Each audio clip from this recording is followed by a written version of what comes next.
တရားစခန်းလေးနဲ့ပတ်သက်ပြီးမိခွန်းနဲ့မေးချင်လို့ပါရှင်ဟုတ်ကဲ့ပါ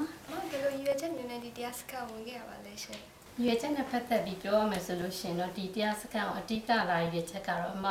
ကုသိုလ်အစစ်ကိုအစင်ဆက်ဖလို့လာခဲ့ရပါဘာလို့လဲဆိုတော့မတို့လို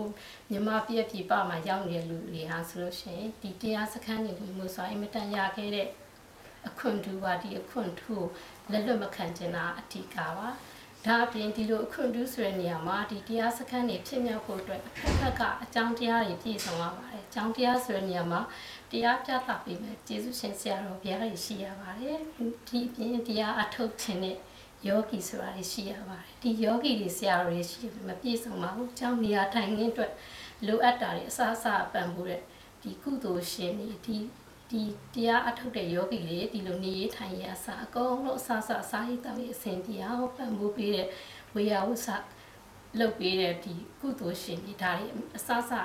အကုန်လုံးပြည့်စုံမှာတရားစခန်းဆိုတာဖြစ်မြောက်လာတာပါဒီလိုမျိုးဖြစ်မြောက်လာတဲ့တရားစခန်းမှာကိုကလက်လွတ်ခံမယ်ဆိုရင်ကိုတော့မိုက်တယ်လို့မရှိပါဘူးဒါကြောင့်မှလူမိုက်ဖြစ်ချင်ပါဘူးဒါကြောင့်ဒီစခန်းကိုလာခဲ့တာပါဒီ3ရက်ဆက်လက်အထုတ်ခဲ့တရားပေါ်မှာအမကျင့်တတ်မှုရှိရလားမဒါလည်းရောက်ကျင့်တတ်မှုရှိပါတယ်ဒါအပြင်ပြောချင်တာအမဘာထပ်တိုးလာဆိုတော့တရားဘာဝနာကိုယ်တိုင်အားထုတ်နေတဲ့ကိုယ်အိမ်မှာအားထုတ်နေရတဲ့ဆိုင်ဒီလိုတရားကျောင်းကန်တွေမှာလာပြီးအတူတကွအားထုတ်တဲ့အခါမှာစုပေါင်းစွမ်းအင်ဆိုတဲ့ energy effect ကိုမှခံစားရပါတယ်ခံစားရတဲ့အပြင်ဒီတရားနဲ့ပတ်သက်ပြီးကိုယ်စိတ်ထဲမှာမရှင်းလင်းတာရှင်တခါနဲ့တိုက်ရိုက်ဆရာတော်တွေမေးလို့ရတယ်လို့ဆရာတော်တွေကမနေ့တရားဝဲနေခင်းတရားဝဲညတရားဝဲဆိုပြီးတရားဝဲကျင်းပပြီးမတို့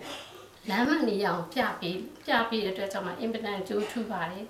ဒါအပြင်မတရားထုတ်တဲ့အခါမှာတစ်ခါတလေမတို့အမပေါ့နော်ယောဂီတယောက်နေတစ်ခါတရံကြရင်ဝိရိယအားနည်းသွားမျိုးရှိတဲ့အခါမှာအမကဘယ်လိုကြည့်လဲဆိုတော့အော်ဒီဝေယဝဆလုပ်ပေးနေတဲ့ကလေးတွေကိုကျိုးဆိုနေတာလုပ်ပေးနေလူဒီကုသိုလ်ရှင်တွေငါတို့အစအဖက်ကနေပြီးတော့ပံပိုးနေတဲ့ဒီစေနာရှင်ရဲ့ကျေးဇူးကိုဆက်သွားပြီငါဝိရိယကိုတင်းရမယ်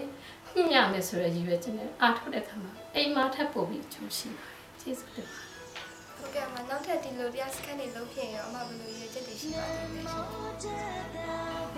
ရိုင်းနဲ့အထုတ်ပဲကိုနဲ့ကိုလိုမျိုးတရားအထုတ်ချင်တဲ့လူတွေပေါ်လာရင်ကြာရနေရနေတာဝန်ထမ်းပါပဲဘယ်လိုနေရာမျိုးပါပဲဖြစ်ပါဒါနအရာအဖြစ်လို့လုံအားကုသိုလ်နေအားဖြစ်လို့ဘယ်လိုနေရာမျိုးပါဖြစ်ကြာရတာဝန်ထမ်းပါ